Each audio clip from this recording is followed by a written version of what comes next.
When you feel like quitting, remember all of those who said you'd fail. When you feel like giving up, remember why you started.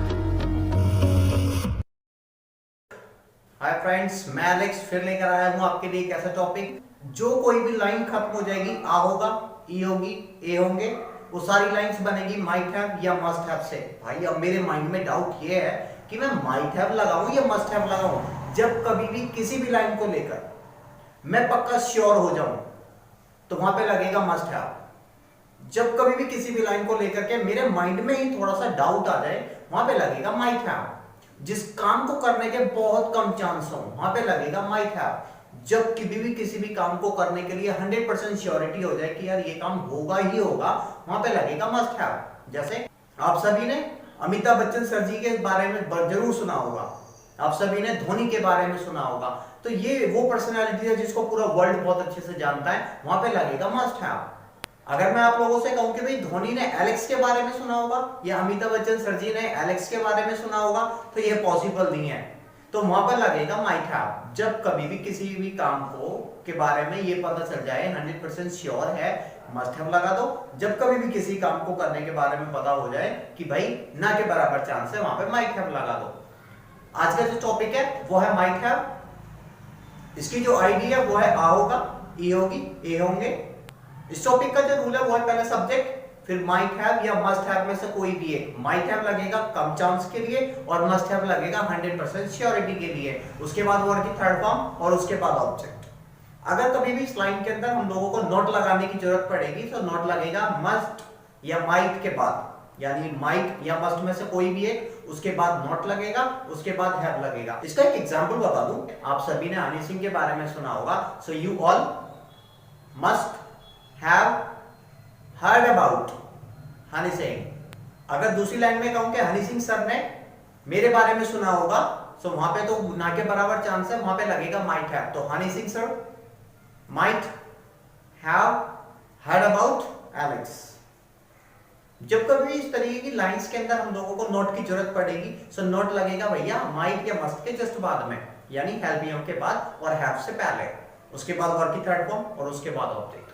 आप लोगों ने मेरे बारे में नहीं सुना होगा, क्या लगाओगे?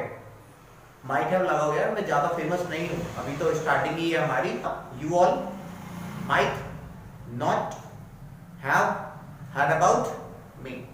अगर इसी टॉपिक को किसी फॉरेन कंट्री के अंदर कराया जाएगा जहां पर हिंदी नहीं होती है, तो वहां पे समझाना थोड़ा सा अजीब हो जाता है, अलग हो जाता है, क्योंकि हम लोग बचपन से हिंदी की बातें करते हुए आ रहे हैं, हिंदी में पढ़ रहे हैं, हिंदी में समझ रहे हैं। तो मैं इसी टॉपिक को एक इंग्लिश टू इंग्लिश करा रहा हूं और देखते हैं आप लोगों को किस लेवल तक समझ में आता है, देखते हैं आप लोगों का लेवल क्या है। Topic name is might have और must have. So might have or must have, we have two topics, but these are just, it looks like similar, but there is a huge difference between might have or must have. Might have will be used for the less chances to do. Must have will be used for the 100% surety, where you are gonna be do and you are 100% sure to do, that use must have. But if you are not sure, if you are not 100% sure, if there is already less number of chances to know about any kind of things or person or anywhere else, use must have, might have. So the rule will be subject, you understand, do you understand means subject is. Subject means doer, means he, she, it, one name, you with two names. Then you might. If you are not sure for that, then use might. If you are 100% sure, then use must, then have, first third form of the verb, then your object. But if you want to use negative word, that try to use always negative word after helping verb. So here we have a helping verb, name is might or must. So use not after must or might. So then we will just got to know about the perfect structure of these underlines. So now here I have done my topic. So do you want to practice them? Do you want to know what they are? Okay, let's go. So now here I'm telling you there's some examples. You have to just make all the lines with the time. So here I'll just give you the 5 seconds or 6 seconds, and finally I'll just give you 6 seconds to just make the 3 lines, and then we'll just get to know that how you are making your lines. Then I'll just correct, and if you have any problems, then just comment me on my description box.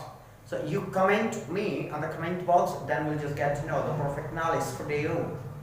So now, first line we have, now here I'm telling you lines in Hindi, and then you have to just translate all the lines in English.